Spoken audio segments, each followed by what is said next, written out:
पहला पाठ विधि विवरण ग्रंथ अध्याय 34 पद संख्या 1 से 12 तक। इसके बाद मूसा मोआब के मैदान से नेबो पर्वत पर पिसगा की चोटी पर चढ़ा। ये यरीहो के सामने है।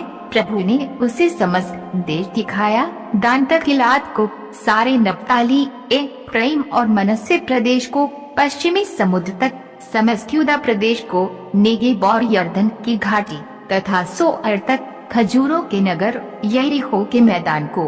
तब प्रभु ने उससे कहा, यही वह देश है जिसके विषय में मैंने शपथ खाकर इब्राहिम, इसहाक और याकूब से कहा, मैं उसे तुम्हारे वंशजों को प्रदान करूंगा।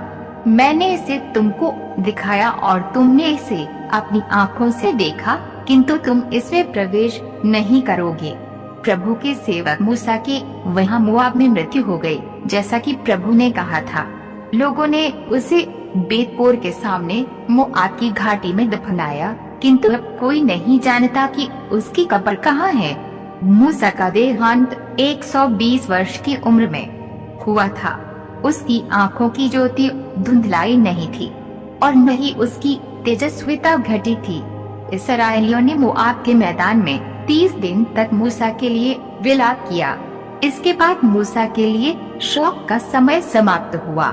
नून का पुत्र योशुआ प्रज्ञा चेतना से परिपूर्ण था, क्योंकि मूसा ने उस पर हाथ रखे थे।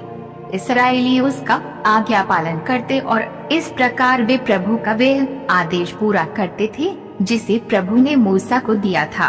बाद में मूसा के सदृश इस्राएल में ऐसा कोई नबी प्रकट नहीं हुआ जिसने प्रभु को आमने सामने देखा हो। ऐसा कोई नबी प्रकट नहीं हुआ जिसने प्रभु के द्वारा भेजा जाकर मिस्र में फिरौन, उसके सब दरबारियों और उसके समस्त देश को इतने चिन्ह तथा चमत्कार और सब इस्राएलियों के सामने सामर्थ्य एवं आतंक के साथ इतने महान कार्य कर दिखाए। यह प्रभु की वाणी है। सुसमाचार संत मत्ती अध्याय 18 पद संख्या 15 से 20 तक।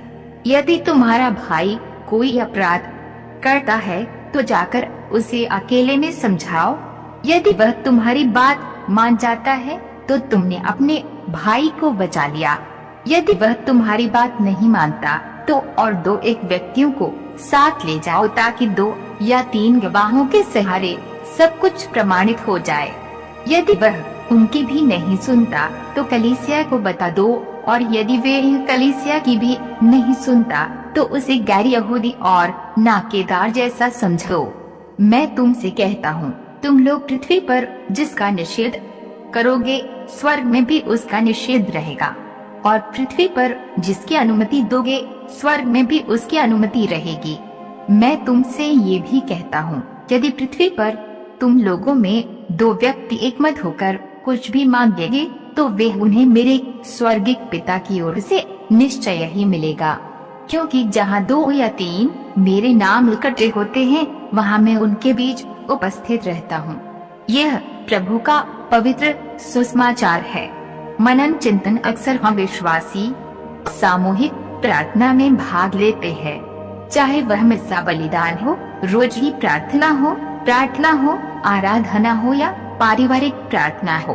प्रभु यीशु इन सामूहिक प्रार्थना के विषय में बताते हैं कि तुम लोगों में 2 व्यक्ति एकमत होकर कुछ भी मांगोगे तो वे उन्हें मेरे स्वर्गिक पिता की ओर से निश्चय ही मिलेगा।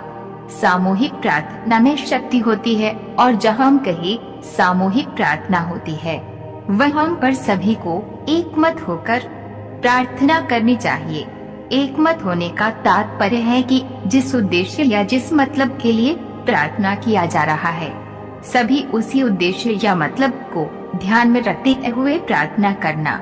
एक मन और एक हृदय से की गई प्रार्थना ईश्वर जरूर सुनता है, और वह हम पर पवित्र आत्मा कार्य करता है। जिस प्रकार अटारी में मोम, मरियम और शिष्यगण एक मन और एक हृदय होकर प्रार्थना कर रहे थे, तब उन पर पवित्र आत्मा उतरता है और उनके जीवन को एक नए दिशा में ले चलता है।